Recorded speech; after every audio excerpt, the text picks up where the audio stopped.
लेकिन जितने पहले वाले थे या पहले वाले सब नमो अरिहन्ताणम् नमो सेताणम् नमो आयरियाणम् नमो उपाध्यायाणम् नमो लोहे शब्दसाहुनम् मंगलम भगवान वीरो मंगलम गौतमो गणी मंगलम कुंद कुंदार्यो जैन धर्मोस्तु मंगलम सर्व आपके साथी की मंगल कॉल चल रही है मांगल्यम उसमें आपकी कॉल सर्व को होल्ड पर कल्याण रखा है कारकम कृपया लाइन पर बने रहें। प्रधानम सर्वधर्माणां जैनम जयतु शासनम जैनम जयतु शासनम तीन भुवन में सात बीते राग विज्ञानता शिव स्वरूप शिवकार नमः त्रियोग समारिके नमः त्रियोग समारिके। आप और हम यहाँ शांतनु अष्टक के माध्यम से वो सुखी रहने का उपाय, वो समता भाव धरने का उपाय, किसके बल पर समता भाव रखा जाए, इस सब पर चर्चा कर रहे थे। पिछले 8 दिनों से हमारी रचना कल पूरी हुई थी। अब मैं चाहता हूँ कि आज आप उसको आप हमें समझाएं, आपके थ्रू उसका पाठ हो। तो दिनेश जी आप बोलेंगे क्या स्टार्टिंग के 3 छंद?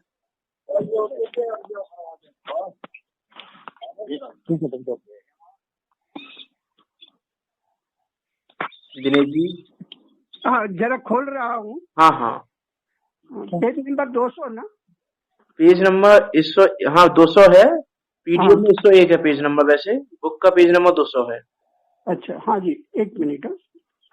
अच्छा अंजलि जी आपका खुला हुआ हो तो आप बोल सकते हैं अब तक। हाँ, दूसरे को दीजिए। और याद हो गया तो अच्छा ही है, याद हो गया हो तो।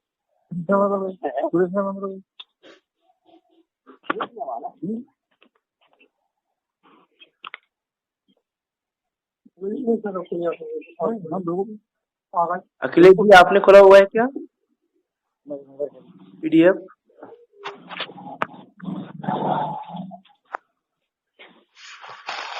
तो तब तो मैं बोलता हूँ, फिर जब तक पीडीएफ खोल लीजिए। हाँ जी, हाँ बोलिए। हाँ बोलू। हाँ, शांत चित्त हो, निर्विकल्प हो, आत्मन निज में तृप्त रहो, व्यग्र न हो, क्षुब्ध न हो, चिदानंद रस सहज पियो। आगे हमने जो अष्टक देखा, षोडशी समता षोडशी देखा था, उसके साथ में पैरेलल ये भी सांत्वना अष्टक चल रहा है। दोनों का भाव एक ही है कि भाई तुम शांत रहो, निर्विकल्प रहो, और अल्टीमेटली तुमको तुम्हारे निज आत्मा में ही जाना है, दूसरी बाहर कुछ जाना नहीं है। कि इसके लिए कभी व्यग्र भी न हो और क्षुब्ध भी न हो। अच्छा हुआ काम तो व्यग्र न हो, कुछ खराब हुआ तो क्षुब्ध न हो। अल्टीमेटली तो तुमको क्या करना है, चिदानंद तुम्हारा खुद का आनंद है आत्मा का, उसके अंदर ही जो सहज रस है उसको ही पीना है, उसमें ही मग्न होना है, उसमें ही रहना है। स्वयं स्वयं में सर्व वस्तुएं सदा परिणमित होती है, इष्ट अनिष्ट न कोई जग में, व्यर्थ कल्पना झूठी है। धीर वीर हो मोह भाव तज, आत्म अनुभव किया करो, व्यग्र न हो, क्षुब्ध न हो, चिदानंद रस सहज पियो।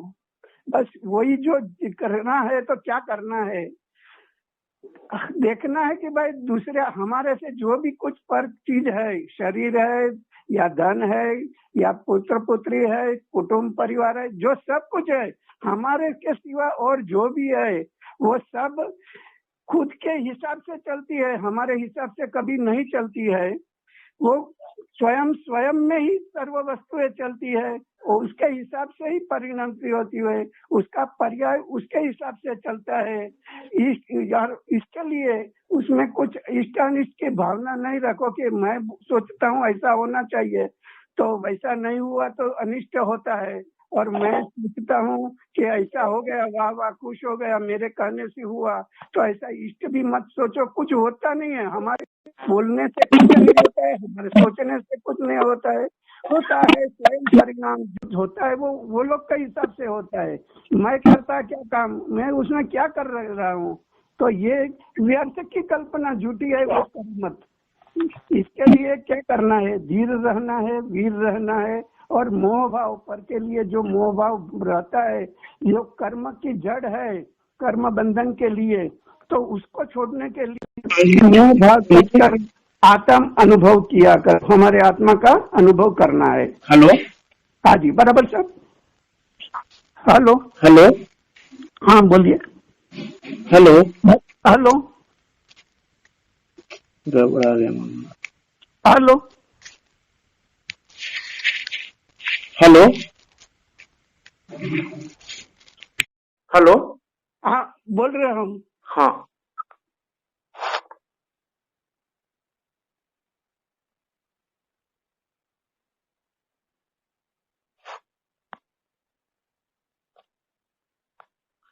अंजलि जी आप बोलिए जब तक अगला वाला। हाँ जी।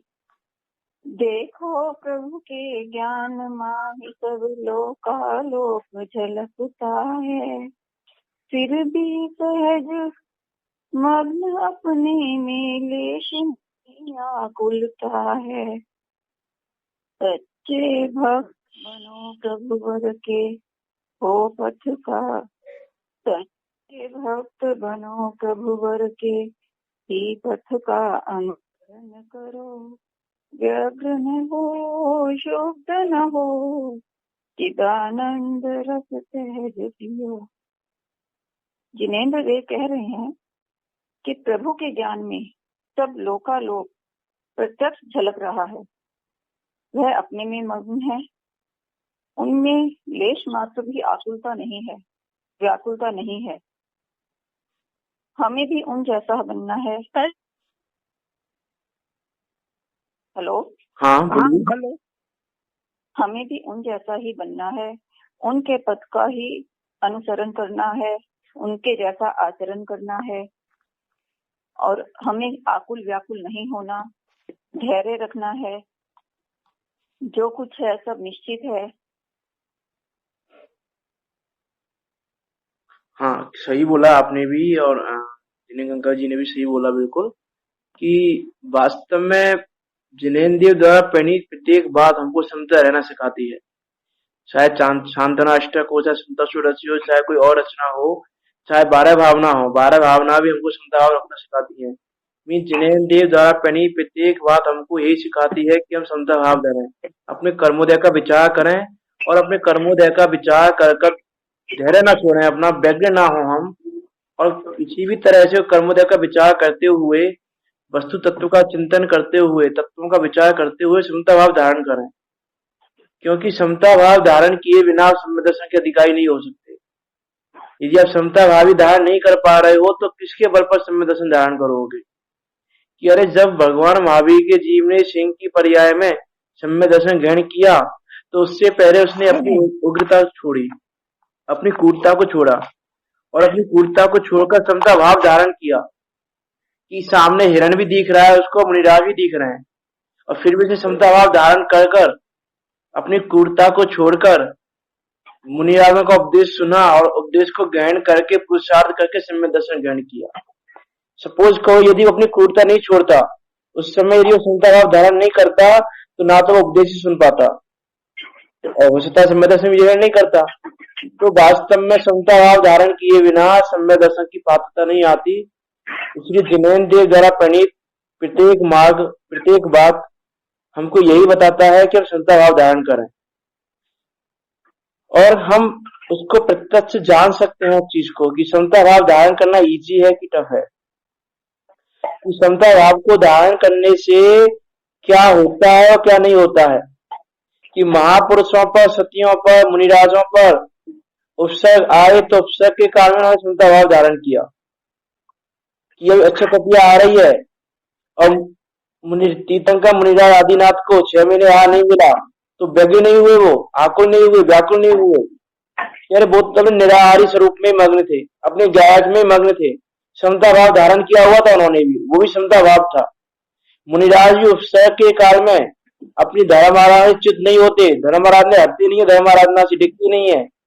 तो किसके बल पर नहीं डिगते? कि वो समता भाव के बल पर नहीं डिगते, वो समता भाव धारण करते हैं कि वास्तव में मेरा जो स्वरूप है, चेतन स्वरूप, ज्ञाता दृष्टामयी, उसमें ये तत्व ज्ञेय मात्र है, वो मेरे ज्ञान में अंदर प्रविष्ट नहीं हुए। इस प्रकार का विचार करते हुए समता भाव को धारण करते हैं। और यही कारण समता भाव का कारण बनता है, यही विचार। और उसी विचार को पुष्ट करने की हम पिछली 2 रचनाओं से, पिछले 24 दिनों से हम उस पर विचार कर रहे हैं। 16 दिन हमने संत सूरज पे चर्चा की थी और 8 दिन हमने इस पे चर्चा की थी, शांतनु अष्टक पे। तो पिछले 24 दिनों से हम यही विचार कर रहे हैं कि वास्तव में वो विचार कैसे आया जाए जिसके माध्यम से समता भाव रखा जा सकता है, जिसके माध्यम से हम समता भाव रख सकते हैं। ये आप म्यूट कर लीजिए आप,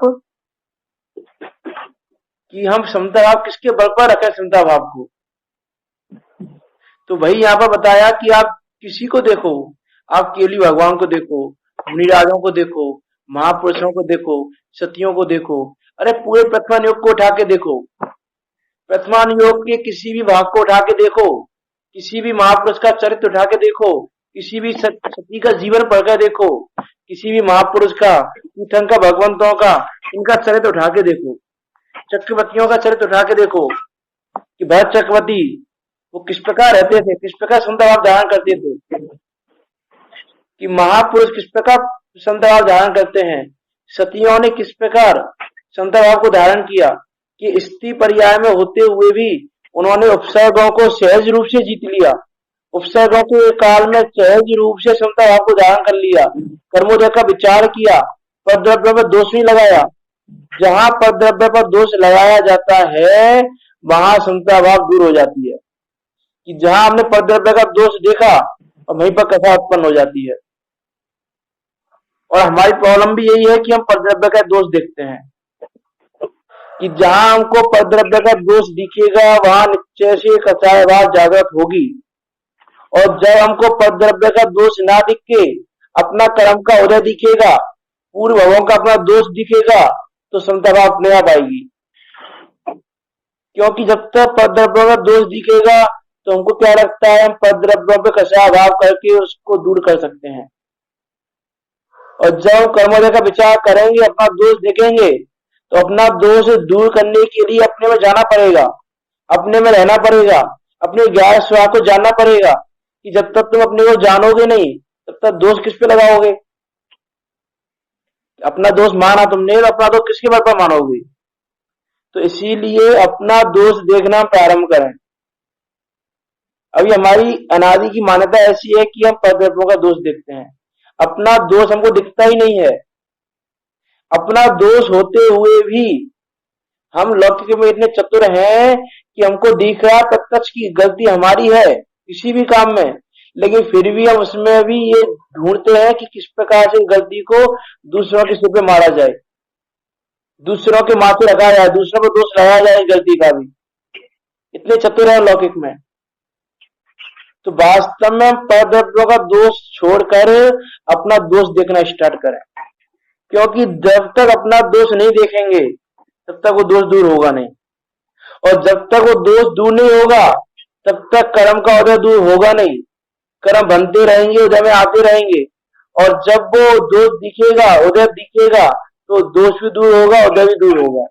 और दोष नहीं दिखा तो उदय भी दूर नहीं होगा, कर्म का बंध भी दूर नहीं होगा, और दुखी होना भी दूर नहीं होगा। अनादिकाल से हम प्रकार दोष देखते आ रहे हैं, इसलिए दुखी हो रहे हैं। आज तक हमने सुख प्राप्त नहीं किया, इसीलिए नहीं किया क्योंकि हमने अपना दोष नहीं देखा। इसलिए अपना दोष देखना स्टार्ट करें। समता षोडशी में हमने देखा था, परद्रव्यों का दोष ना देखो, क्रोध अग्नि में नहीं जलो, नहीं चाहो अनुरूप प्रवर्तन, भेद ज्ञान दुर्दृष्टि धरो। कि हम वास्तव में विचार तो करें कि जो होता है वह होने दो, कह तो देते हैं हम, लेकिन भवितव्यता पर क्रमबद्ध पर विश्वास तो करें, कि जिनेन्द्र देव के ज्ञान पर भरोसा तो करें, कि जिनेन्द्र देव ने ऐसा देखा है तो जिनेन्द्र देव का देखा हुआ झूठा तो नहीं हो सकता, जिनेन्द्र देव झूठा तो नहीं देखेंगे। अब जिनेन्द्र देव ने यदि हमारा मरण देखा है तो उन्होंने झूठा तो नहीं देखा, उनका ज्ञान गलत तो नहीं है, और जब उनका ज्ञान गलत नहीं है तो मरण तो हमारा होगा ही होना है, ये उनके ज्ञान में झलका है तो। और ऐसा नहीं हो कि ज्ञान में झलक गया इसलिए मरण होगा, मरण होना था इसलिए उनके ज्ञान में झलका। पहले ही मैंने एक बार कहा था कि ऐसा नहीं है कि जो भगवान ने देखा वो होता है, जैसे आता है जो जो देखी बीतराग ने सो सो होती बीरा रे, अनहोनी होशी ना कबहो काहे होत अधीरा रे, कि जो जो देखी बीतराग ने सो सो होती बीरा रे। ऐसा नहीं है कि जो भगवान ने देखा वही होता है, कि वास्तव में तो ये कथन कहने में आता है, वास्तव में तो कथन यह है कि जो होना होता है भगवान ने वही देखा है, जो अभी भविष्य काल में होना है भगवान ने वही देखा है, भगवान के ज्ञान में वही झलका है, कि भगवान के देखने से, भगवान के करने से, भगवान के द्वारा कुछ हो जाए, ऐसी वस्तु व्यवस्था नहीं है, ऐसी लोक की व्यवस्था नहीं है कि भगवान कुछ कर दें, भगवान हमारा भला कर दें, भगवान हमारा बुरा कर दें, भगवान किसी का भला करते हैं किसी का बुरा करते हैं, ऐसा नहीं है भाई। हम भगवान को भला बुरा करने वाला मान के बैठे हैं, ये हमारा गहिर मिथ्यात्व है। यदि हमारा गहिर मिथ्यात्व भी नहीं छूटा है तो अगहिर मिथ्यात्व को कहां से छूटेगा। अरे पहले गहिर मिथ्यात्व को तो छोड़ो, गहिर मिथ्यात्व को छोड़कर फिर अगहिर मिथ्यात्व को छोड़ने का पुरुषार्थ कर सकते हैं, लेकिन ये गहिर मिथ्यात्व भी ना छूटा हो। और देखो गहिर मिथ्यात्व सिर्फ इतना नहीं है कि देवशास्त्र गुरु का सर्व उल्टा मानना उसका नाम ही गहिर मिथ्यात्व हो, सिर्फ इसका नाम गहिर मिथ्यात्व नहीं है कि हमारे करने से कुछ होगा, ये भी गहिर मिथ्यात्व जो हमने ग्रहण कर लिया है कि हमारे करने से कुछ होता है, या हम ऐसा मंत्र पढ़ेंगे तो ये चीज दूर हो जाएगी, इस मंत्र को पढ़ने से ये रोग दूर हो जाएगा, ये झाड़ फूंक लगवाने से इस पे ये क्या बोलते हैं उसको, किसी की नजर लग गई है वो दूर हो जाएगी।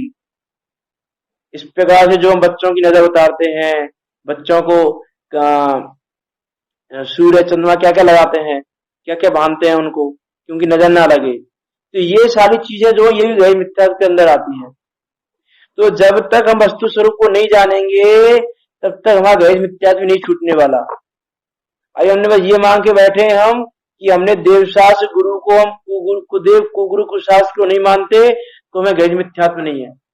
लेकिन विचार करें हमारे लौकिक कार्यों में कितने कार्य गहिर मिथ्यात्व से ग्रसित हैं, अभी भी एक कार्य नहीं बहुत सारे कार्य हैं जो गहिर मिथ्यात्व से ग्रसित हैं।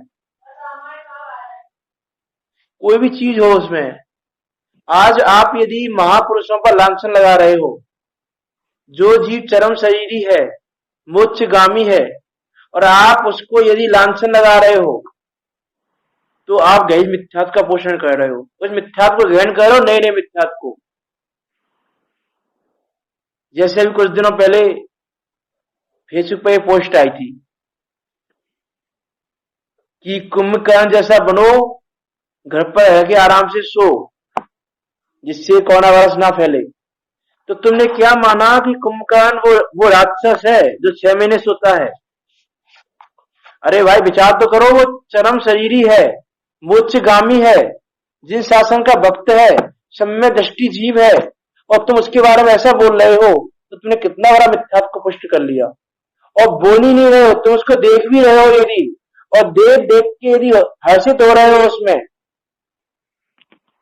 जैसे आजकल आता है ना टेलीविजन में, कुंभकर्ण को जगाया जा रहा है, ढोल नगाड़े बजाए जा रहे हैं, इतने पकवानों को लाया जा रहा है उसके सामने, जग नहीं रहा है वो। तो ये जो सारी चीजों को देख के जो हर्षित हो रहे हैं, इन सारी चीजों को देखने में हमारी अनुमोदना हो रही है, हम देख रहे हैं, तो यदि तो हम जो अनुमोदना कर रहे हैं तो कृत्य कार्य अनुमोदना का फल बराबर लगता है। और जब कृत्य कार्य अनुमोदना का फल बराबर है तो उसको देखने की अनुमोदना, उसको देख के हर्षित होना, इस सब से हम गैर मिथ्यात्व का पोषण कर रहे हैं। किसी चीज को लें, जैसे महाभारत है, महाभारत को लें कि द्रौपदी का चीर हरण हो रहा है और हम ये सोच रहे हैं कि क्या हो रहा है, ये कैसे हो रहा है, ये देखो कृष्ण आएंगे वो बचाएंगे। अरे भाई विचार तो करो वास्तव में, क्या जब पढ़ के देखो आप महाभारत की सच्चाई क्या है, क्या वास्तव में चीहरण हुआ था द्रौपदी का? आप जिनेन्द्र देव द्वारा कथित, आचार्य भगवंतों द्वारा कथित पुराणों को पढ़ के देखो। आप द्रौपदी को 5 पतियों वाली कह रहे हो, आप इस सती पर इतना बड़ा आरोप लगा रहे हो, लांछन लगा रहे हो सती पर। विचार तो करें, गई मिथ्यात्व कहाँ का पुष्ट नहीं कर रहे हैं। हमको लगता नहीं है इन चीजों में गई मिथ्यात्व है। चलिए रामायण देखने में क्या मिथ्यात्व है, महाभारत देखने में क्या मिथ्यात्व है? अरे प्रत्येक चीज का विचार करें, यदि हम लोग कितना मिथ्यात्व है। विचार तो करें, जो चीज जैसी नहीं है उसको वैसी मानना, उसी का नाम मिथ्यात्व है। और जो तुम नया नया ग्रहण कर रहे हो वो गहन मिथ्यात्व है, और जो अनादि से चला रहा है वो गहन मिथ्यात्व है। बस मिथ्यात्व की परिभाषा तो यही है कि जो वस्तु स्वरूप जैसा नहीं है उसको वैसा मानना। तो ऐसी झाड़ फूक करने से नजर उतर जाएगी, ऐसा वस्तु स्वरूप नहीं है, और हमने ऐसा मान लिया तो हमारा गहन मिथ्यात्व पुष्ट हो गया कि वो द्रौपदी के एक ही अर्जुन की पत्नी है और किसी की नहीं है। नकुल सहदेव उसके पुत्र जैसे हैं, युधिष्ठिर और भीम उसके ताप जैसे हैं, पिता जैसे हैं, पिता के समान मानती है, और तुम उस पर ऐसा लांछन लगा रहे हो। तो जैसा नहीं है आप उसको वैसा मान रहे हो, तो आपने गहित मिथ्यात्व को पुष्ट कर लिया। इस प्रकार अनादि से हम उस गहित मिथ्यात्व को पुष्ट करते आ रहे हैं, और जब तक ये गहित मिथ्यात्व हमसे नहीं छूटेगा तो अगहित मिथ्यात्व को छूटना दूर ही रहो। उसको छूटना तो और भी दूर है, फिर उसका छूटना तो, जिससे गहित मिथ्यात्व नहीं छोड़ा जा रहा है। और आज हम किसी से कहें ऐसा कि भाई आप ये मत दिखा करो, इससे गहित मिथ्यात्व का पुष्ट होता है, तो उल्टा और कमेंट करे हम पे। ऐसा देखा है हमने प्रत्यक्ष में कि वो हम पे कमेंट करे उल्टा, कुछ भी बोले हमसे उल्टा सीधा। अरे भाई तुम उल्टा सीधा बोल के हमारा तो कुछ नहीं कर रहे हो। आपने हमसे उल्टा सीधा बोला उस समय, तो हो सकता है हमारे कर्म का उदय ऐसा हो, लेकिन आप ऐसा कर कर ऐसी गए मिथ्यात्व को पुष्ट करने वाली चीजों को देखकर अपना संसार बढ़ा रहे हो, और संसार से सुलझने का प्रयास नहीं कर रहे हो। तुम्हारा संसार बहुत बाकी है, अभी तुमको भी नरक निगोद में बहुत भ्रमण करना है, इसलिए तुम ऐसा कर रहे हो। तो इसलिए विचार करें कि वास्तव में हम क्या कर रहे हैं, हमको क्या करना चाहिए। देखो उपदेश दो तरह से दिया जाता है। अभी हम पद्म पुराण पढ़ रहे थे, उसमें आया था इस जगह पर कि उपदेश दो तरह से दिया जाता है। एक उपदेश तो ऐसा होता है जो हितकारी हो और सामने वाले को प्रिय लगे, और एक उपदेश ऐसा होता है हितकारी हो लेकिन सामने वाले को अप्रिय लगे। मुझे कथा याद नहीं आ रही है वो अभी एक, उसमें 2 जीव देव पर्याय में थे, और उन्होंने वहां पर एक दूसरे से ये वचन लिया कि जो पहले मनुष्य पर्याय में जाएगा और वहां पर भोगों में रमेगा, तो दूसरा जीव जो देव पर्याय में है वो उसको जाके संबोधेगा, वहां जाके वो उसको भोगों से हटा के उसको विरक्त करेगा भोगों से। ऐसा उन्होंने निश्चय किया। मुझे कथा में नाम वगैरह याद नहीं आ रहा अभी। तो उसके बाद उसमें से एक जीव मनुष्य पर्याय में चला गया, भोगों में मस्त हो रहा है। तो हाँ, सगर चक्रवर्ती और मणिप्रभ नाम के हैं। तो सगर चक्रवर्ती का जीव जब चक्रवर्ती हो गया और भोगों में मस्त हो रहा है, तो वो देव आता है संबोधने कि मैं तुम्हारे पूर्व का मित्र हूँ, देव पर्याय हमने ऐसा वचन लिया था एक दूसरे से, इसलिए मैं आपको संबोधने आया हूँ। लेकिन फिर भी वो नहीं सुनता है, उसकी चला जाता है। फिर वो देव कुछ युक्ति लगाता है, दूसरे प्रकार से संबोधने आता है, लेकिन फिर भी वो नहीं समझता है। तो फिर वो देव वहां स्वर्ग में बाकी देवों के साथ चर्चा करता है कि उपदेश कैसे दिया जा सकता है। तो वहां पर वो कहते हैं कि उपदेश 2 तरह से दिया जा सकता है। एक तो हितकारी हो और प्रिय हो, वो तो आपने देख लिया, उससे सामने वाला जीव नहीं सुधर रहा है, तो आप ऐसा उपदेश दो जो हितकारी तो हो, अहितकारी नहीं हो। हितकारी हो लेकिन सामने वाले को अप्रिय लगे विषय, अप्रिय लगता है तो लगे, लेकिन हितकारी होना चाहिए, सामने वाले का हित हो जाए। तो जब सगर चक्रवर्ती के 60,000 पुत्र कैलाश पर्वत पर गए थे, तो वहां पर उस देव ने अपनी विद्या से उन 60,000 पुत्रों को निद्रा में सुला दिया। ऐसी उसने विद्या वहां पे लगाई कि वो सारे निद्रा में सो गए वहां पर। और ये ब्राह्मण का वेश बनाकर वो सगर चक्रवर्ती के राज दरबार में गया और वहां जाकर बोलता है कि मेरे पुत्र का, ब्राह्मण का वेश बना के गया वो देव, और बोलता है कि मेरे पुत्र का मरण हो गया, मैं बहुत दुखी हो रहा हूं, आप मेरे पुत्र को जीवित कर दो।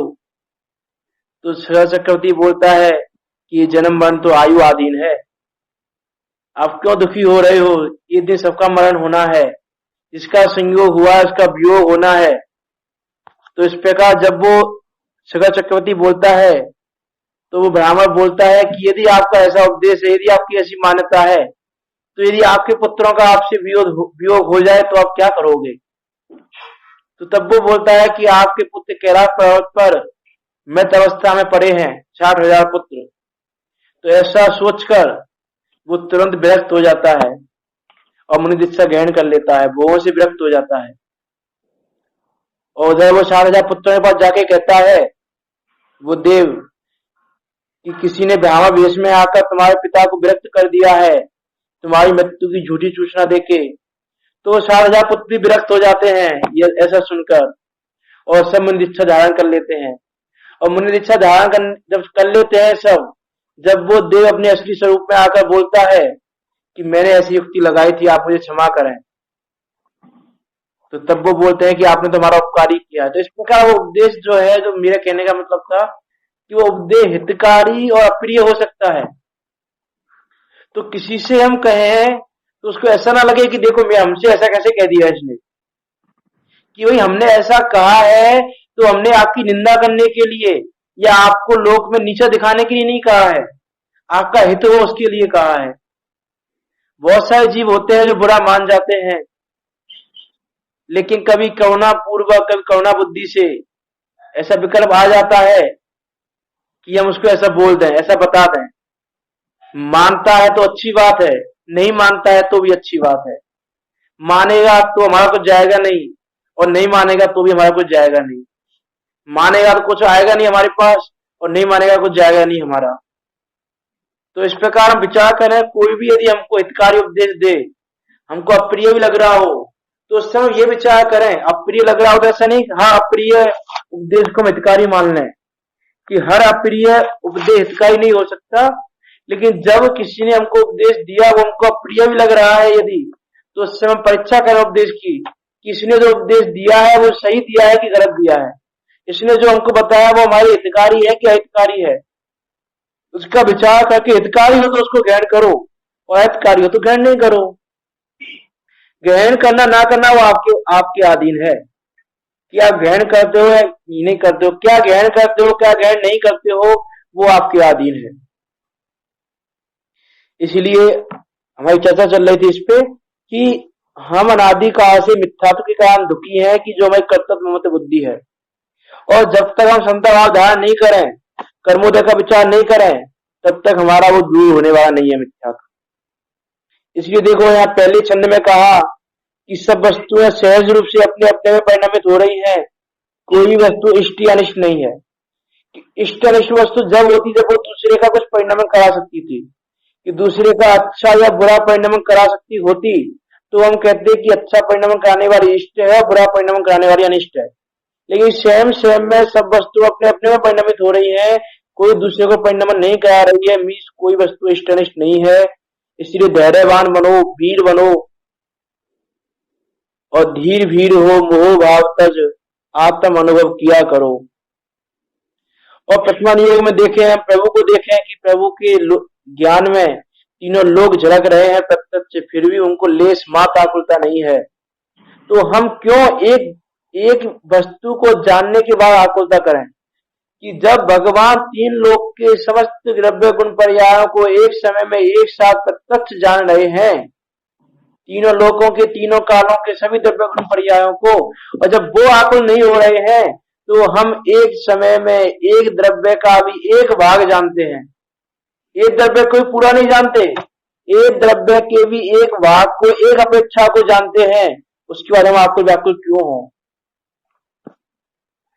मुनिराजों को देखें, महापुरुषों को देखें, सतियों को देखें कि कैसे कैसे उन पर उपसर्ग हुए, और वो साधु साथियों को विचार करें उन पे कि वो धर्म आराधना से नहीं चिगे, उनको अपना आदर्श बनाएं, उनको अपना आदर्श बना के जैसा उन्होंने किया वैसा हम करें, जैसा समता भाव उन्होंने धारण किया वैसा समता भाव हम भी अपने हृदय में धारण करें।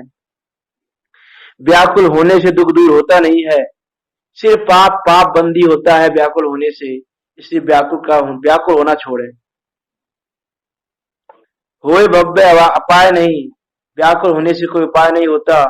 ज्ञानाभ्यास करो और इन दुर्विकल्पों को छोड़ दो। सब कुछ अपने में है, परद्रव्य से कुछ लेना नहीं है, परद्रव्य को कुछ देना नहीं है। सब द्रव्य भरे पूरे हैं, प्रत्येक जीव द्रव्य अनंत गुणों से भरा पूरा है। किसी भी जीव द्रव्य में एक भी गुण कम नहीं है कि किसी द्रव्य में एक भी गुण कम हो। प्रत्येक द्रव्य अनंत गुणों से भरा पूरा है, उसको ना एक गुण चाहिए, ना एक गुण की उसमें कमी है और ना एक गुण उसमें एक्स्ट्रा है। सब में अनंत गुण भरे पड़े हैं, सब में। ना किसी को कुछ देना है, ना किसी से कुछ लेना है। इसलिए हम व्यर्थ में संकलित परिणाम नहीं करें, मूर्ख नहीं बने और विकल्पों को छोड़कर ज्ञाता भाव को धारण करें। ज्ञाता है, ज्ञाता ही रहें, कर्ता बनने का प्रयास ना करें। यदि वास्तव में अंतर्दृष्टि से देखें तो हम तो प्रति समय परम आनंदमयी परमात्मा ही हैं। शुद्ध बुद्ध परमात्मा है, हम स्वयं सिद्ध हैं। हमें वो शक्ति है कि हम तीनों लोकों के, तीनों कालों के सभी दिव्य पर्यायों को एक साथ प्रत्यक्ष एक समय में जान सकें। उस शक्ति की व्यक्तता हमको करनी है, उसकी प्रैक्टिस क्षमता भाव धारण करने से ही होगी। आकुलता का काम नहीं कुछ, ज्ञानानंद का वेदन हो। सहज तत्व की सहज भावना वही आनंद को देने वाली है। इसलिए हम उसी को भावें और उसी को भाने से निश्चय से शिव पद की प्राप्ति होती है, निश्चय से मुक्ति हमारा वर्ण करेगी। यही तुम भावना को भावोगे तो, क्योंकि भावना भवनाशिनी है। भावना में बहुत ताकत है, भावना में। लेकिन भावना सच्ची होनी चाहिए, भावना सच्ची होनी चाहिए और उसका पुरुषार्थ भी सच्चा होना चाहिए, तो भावना अवश्य फलीभूत होती है। आप प्रथमान योग को उठा के देख लें कि जिसने सच्ची भावना को भाया, सच्चा पुरुषार्थ किया हो, उसकी भावना फलीभूत ना हुई हो, ऐसा नहीं हो सकता। कि अरे सती मनोवती ने जंगल में भी जिनेन्द्र देव के दर्शन की भावना भाई कि गज मोती चरा के ही जिनेन्द्र देव के दर्शन करूंगी, तभी आहार जल ग्रहण करूंगी। तो उस भयंकर जंगल के अंदर भी उसको जिनेन्द्र देव के दर्शन सुलभ हो गए। यह है भावना का फल, यह है भावना को भाने का फल। लेकिन भावना सच्ची होनी चाहिए, ऐसा नहीं ऊपर से भावना भाए हम। भावना कुछ बा रहे हैं और कार्य कुछ कह रहे हैं, क्योंकि भावना के अनुरूप ही कार्य करें तो भावना अवश्य फलीभूत होती है। इसीलिए सहज तत्व ही हमारे लिए ध्येय रूप है, वही हमारा साधन होना चाहिए, वही हमारे लिए साध्य होना चाहिए। और प्रति समय हम अपने परमानंदमयी, ज्ञातामयी, ज्ञाता दृष्टामयी अपने आत्मा का ध्यान करें। हमने बड़े पुण्योदय से, बड़े पुरुषार्थ से इन उत्तम जिन वचनों रूपी अमृत को पा लिया है। अब इसका अनुभव कर इसको स्वीकार करें और स्वीकार करके पुरुषार्थी हो जाएं। प्रमाद को छोड़ दें, आलस्य को छोड़ दें और स्वयं का आश्रय लेकर इन विषय भोगों का परिहार करें। ब्रह्म भाव में मंगल चर्या हो, निज में ही मग्न रहो, व्यग्र न हो, क्षुब्ध न हो, चिदानंद रसपान करो, चिदानंद रसपान करो, शांत चित्त हो, निर्विकल्प हो, आत्मन निज में तृप्त रहो, व्यग्र न हो, क्षुब्ध न हो, चिदानंद रस सहज पियो। इस प्रकार बारंबार इन रचनाओं को याद भी करें, बारंबार रटें इनको, रटना बोल रहा हूं, रटें इनको, क्योंकि कंठ विद्या काम में आएगी अंत में। बार बार कह रहा हूं मैं ये वाली बात, कंठ विद्या लास्ट में काम आती है। समाधि मरण के भरोसे हम किसी दूसरे के भरोसे नहीं रह सकते कि दूसरा हमको समाधि मरण करा दे। यदि आपकी कंठ विद्या होगी, यदि आपका तत्व विचार आपने अपने जीवन में किया होगा, तत्व का चिंतन किया होगा, समता भाव को रखा होगा, तो अंत समय में ये सारी चीजें आपका समाधि मरण करा देंगी। और यदि नहीं किया होगा तो आप ऐसे आकुल व्याकुल होते रहोगे। इसलिए इनको याद भी करो। इस प्रकार तत्व चिंतन करते हुए, समता भाव रखते हुए हम अपना मोक्षमा प्रशस्त करें। इसी मंगल भावना के साथ अभी की वाणी को विराम देते हैं। कल नई रचना लेके हम आगे की चर्चा स्टार्ट करेंगे। आप कल की रचना देखेंगे हम कल कौन सी रचना लेते हैं। तो कल नई रचना के साथ हम स्टार्ट करेंगे नई चर्चा को। अभी आप सब इसी प्रकार विचार करते हुए अपना मोचना प्रशस्त करते रहें और इस दुर्लभ मनुष्य पर्याय का उपयोग करें। जिनवाणी स्तुति। निज निधि निज में बताई, यह अनंत उपकार है उसके लिए जिन्हें वाणी मांगो बंदे ना सत्य बारे है, बंदे ना सत्य बारे है। वृद्धाश्रम मही जिनवाणी माता की जय, महान जैन धर्म की जय। सभी को सादर जय जिनेंद्र। जय